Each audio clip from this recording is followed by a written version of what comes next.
Suffering is a part of life. No one escapes it. Pain, loss, failure, disappointment.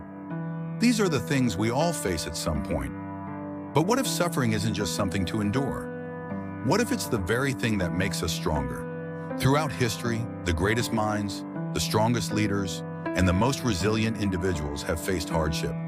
And instead of running from it, they embraced it. The ancient Stoics believed that suffering wasn't an obstacle to a good life. It was a necessary part of it. Marcus Aurelius, one of the greatest Stoic philosophers and emperors of Rome, wrote in his Meditations, "The impediment to action advances action.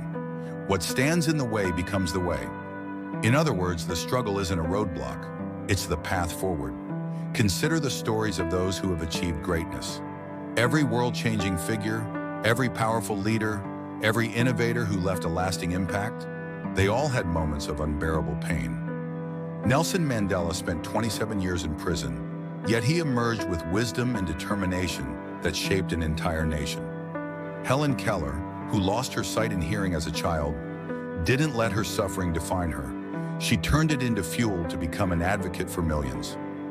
Viktor Frankl, a psychiatrist and Holocaust survivor, lost everything: his family, his freedom, his dignity. But in the depths of despair, he discovered something profound. Suffering ceases to be suffering when it has meaning.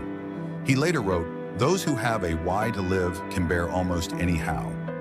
Pain, when faced correctly, is a form of transformation. When we lift weights, our muscles tear slightly. Then they rebuild, stronger than before. Our minds and spirits work the same way. Suffering tests us, but it also shapes us. It shows us who we really are and what we are capable of enduring. Without adversity, there is no strength. Without hardship, there is no growth.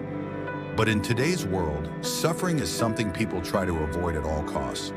We are told to seek comfort, to run from pain, to medicate every difficult emotion. The result? We are weaker. We expect life to be easy, and when it isn't, we crumble, we complain, we give up. But what if we changed our mindset? What if instead of fearing hardship, we welcomed it? What if we saw every challenge as a chance to become stronger? The great philosopher Seneca once wrote, "Difficulties strengthen the mind as labor does the body." If you never push yourself beyond your limits, you will never know how much you can take. And if you never suffer, you will never know what you are truly capable of.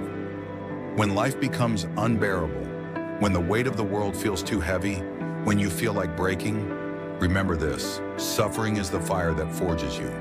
Pain is the hammer that shapes you. Every difficulty, every struggle, every moment of doubt is a chance to grow. Hardship is not the enemy, it is the teacher. It is the test.